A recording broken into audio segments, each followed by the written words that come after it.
dahulu. Assalamualaikum warahmatullahi wabarakatuh. Di sini kami akan menjelaskan beberapa materi, yaitu mata kuliah komunikasi advokasi kebijakan kelas A. Untuk memenuhi syarat ITS, pertama-tama perkenalkan, nama saya Giska Putri Iswanto dengan NIM 11123000039. dan saya Esyail Nadia dengan NIM 11123000053. Dan saya Devi Rati Sintiasari dengan NIM 112300035.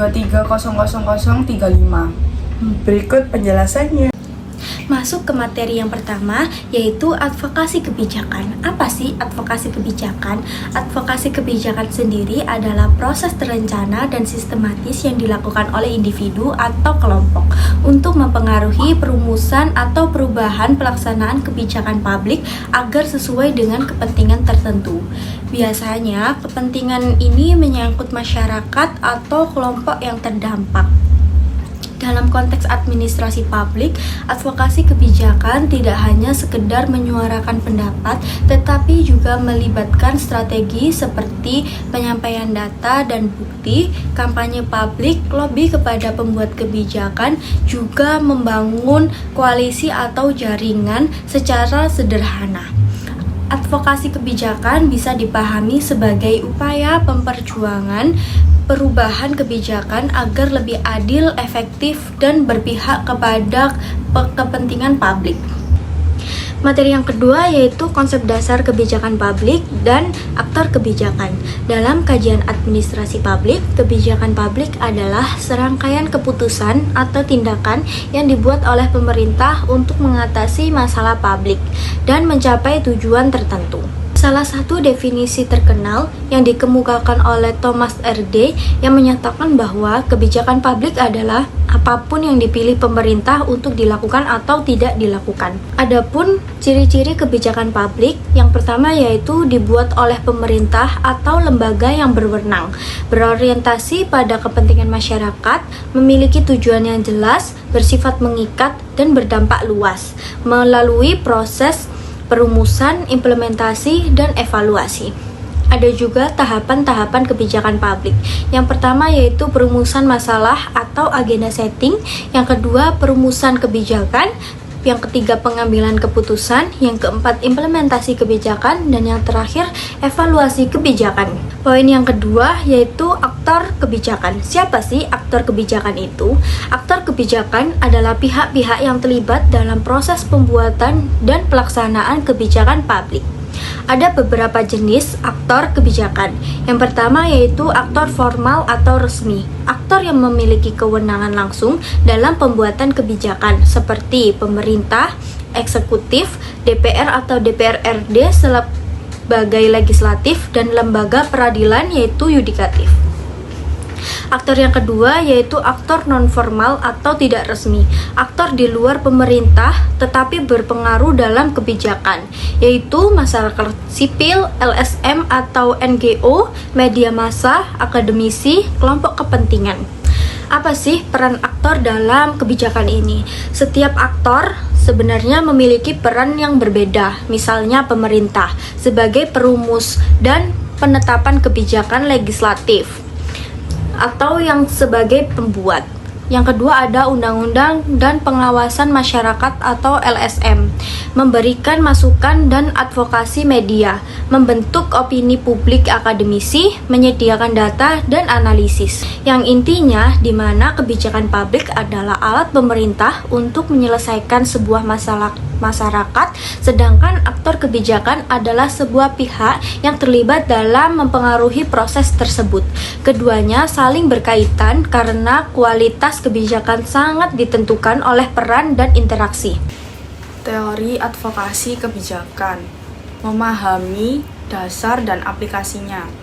Definisi dari advokasi kebijakan publik adalah proses sistematis dan terencana untuk mempengaruhi pembuat keputusan, pemerintah atau lembaga agar mengubah, memperbaiki atau menciptakan kebijakan yang berpihak pada kepentingan publik. Selanjutnya ada tujuan advokasi kebijakan, memfasilitasi perubahan kebijakan untuk mengatasi isu-isu sosial, dan meningkatkan kesejahteraan masyarakat. Selanjutnya yaitu karakteristik utama. Ciri khas advokasi mencakup partisipasi publik, komunikasi efektif, dan upaya berkelanjutan dalam mempengaruhi keputusan. Selanjutnya ada definisi advokasi. Kebijakan menurut para ahli yang pertama yaitu dari Young and Quinn tahun 2012. Advokasi kebijakan merupakan proses negosiasi dan dialog untuk mempengaruhi jaringan pemimpin opini dan pengambil keputusan agar mengambil kepemilikan atas ide, bukti, dan susulan tertentu. Selanjutnya yaitu Thomas R. Dye memandang kebijakan publik sebagai apapun yang dipilih pemerintah, dilakukan atau tidak dilakukan, di mana advokasi berperan sebagai intervensi terhadap pilihan tersebut. Definisi umum sebuah upaya sistematis untuk membela, memperjuangkan, atau mempengaruhi kebijakan agar hak atau kepentingan kelompok tertentu terlindungi. Selanjutnya yaitu teori-teori advokasi. Teori sistem menjelaskan bagaimana elemen dan dalam sistem sosial saling berinteraksi dan mempengaruhi kebijakan publik. Teori jaringan menggambarkan hubungan antar aktor dalam advokasi dan bagaimana kolaborasi dapat memperkuat advokasi kebijakan. Yang kedua yaitu proses advokasi kebijakan. Tahapan advokasi identifikasi masalah yaitu proses untuk mengenali dan mendefinisikan masalah yang perlu diadvokasi agar solusi yang tepat dapat diusulkan. Pengembangan strategi merumuskan rencana yang jelas dan terarah untuk mencapai tujuan advokasi, termasuk penetapan, sasaran, dan metode yang akan digunakan, teknik dan alat advokasi komunikasi dan lobbying, teknik untuk mempengaruhi pengambil keputusan melalui penyampaian pesan yang efektif, dan membangun hubungan dengan pemangku kepentingan. Mobilisasi publik mengorganisir dan memberdayakan masyarakat untuk berpartisipasi dalam advokasi, meningkatkan kesadaran dan dukungan terhadap isu yang diperjuangkan. Yang ketiga yaitu ada peran dan implikasi. Peran stakeholder pemerintah dan pembuat kebijakan pemerintah berfungsi dalam merumuskan regulasi dan kebijakan untuk menciptakan lingkungan yang mendukung partisipasi masyarakat. Organisasi masyarakat sipil. Organisasi ini berperan dalam mewakili suara masyarakat dan menyalurkan aspirasi serta kebutuhan mereka kepada pemerintah. Implikasi advokasi kebijakan. Dampak sosial pengaruh terhadap kebijakan publik. Advokasi kebijakan dapat melalui advokasi kelompok membawa perubahan masyarakat dapat signifikan pada kehidupan mempengaruhi pembuatan masyarakat, termasuk keputusan dan implementasi peningkatan kesejahteraan kebijakan publik yang lebih dan keadilan sosial responsif. Materi selanjutnya yaitu komunikasi politik dan komunikasi kebijakan serta konsep dan peranannya. Definisi dan ruang lingkup. Pengertian komunikasi politik yaitu proses penyampaian pesan dan informasi yang berkaitan dengan politik antara pelaku politik dan masyarakat luas.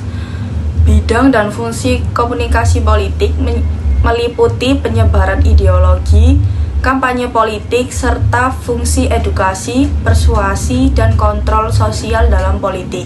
Aktor dan media dalam komunikasi politik. Peran politisi dan partai politik. Politisi dan partai sebagai penggerak utama yang membentuk opini publik dan mempengaruhi kebijakan melalui komunikasi. Media massa dan teknologi informasi. Media massa dan teknologi digital sebagai alat penyebaran informasi politik yang cepat dan menjangkau berbagai lapisan masyarakat. Proses komunikasi kebijakan, konsep dan tujuan komunikasi kebijakan. Pengertian komunikasi kebijakan. Komunikasi kebijakan adalah proses penyampaian informasi kebijakan dan membuat kebijakan kepada publik atau pihak terkait secara jelas dan efektif. Tujuan dan manfaat komunikasi kebijakan. Tujuan komunikasi kebijakan adalah memastikan pemahaman, dukungan, dan partisipasi publik terhadap kebijakan yang dibuat, serta meningkatkan transparansi, tahapan dan mekanisme komunikasi kebijakan. Proses penyusunan dan penyampaian kebijakan tahapan meliputi perencanaan, pengembangan pesan, pemilihan media, dan penyampaian yang sistematis agar kebijakan mudah dipahami dan diterima. Selanjutnya, strategi komunikasi dan respon publik. Strategi komunikasi melibatkan pendekatan yang tepat untuk membangun dialog dua arah dan mengelola tanggapan masyarakat terhadap kebijakan yang disampaikan. Tantangan dan strategi efektif. Hambatan dalam komunikasi politik dan kebijakan. Faktor internal dan eksternal penghambat. Faktor internal meliputi kurangnya koordinasi dan komunikasi antar pemangku kepentingan, sedangkan faktor eksternal mencakup tekanan politik dan resistensi masyarakat. Dampak hambatan terhadap implementasi kebijakan.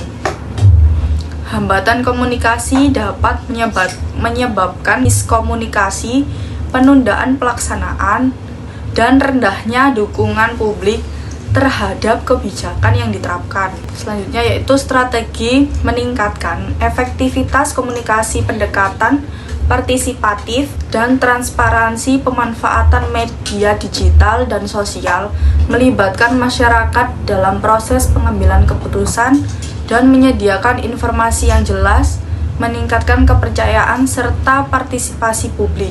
Media digital dan sosial memungkinkan penyebaran informasi lebih cepat, interaktif, dan menjangkau audiens yang lebih luas. Materi selanjutnya adalah analisis stakeholder dalam advokasi kebijakan. Pemahaman dasar stakeholder adalah individu atau kelompok yang punya kepentingan baik langsung maupun tidak langsung. Dalam proses advokasi kebijakan, mereka bisa berperan sebagai pihak yang memengaruhi, mendukung, atau bahkan menentang sesuatu kebijakan. Tujuan analisis ini adalah untuk mengenali siapa saja yang terlibat dan seberapa besar pengaruh mereka agar strategi advokasi bisa disusun lebih tepat sasaran. Yang pertama, ada proses dan metode. Ada 3 tahapan utama. Yang pertama, identifikasi siapa saja yang terlibat atau terpengaruh. Yang kedua, klasifikasikan mereka berdasarkan peran dan kepentingannya. Yang ketiga, petakan tingkat pengaruh masing-masing untuk menentukan prioritas. Alat yang digunakan antara lain matriks stakeholder untuk memvisualisasikan posisi tiap pihak dan diagram jaringan untuk melihat hubungan antar stakeholder. Yang kedua, ada strategi pengelolaan. Setelah dipetakan, ada 3 strategi. Pertama, sampaikan pesan yang jelas dan relevan untuk meningkatkan dukungan.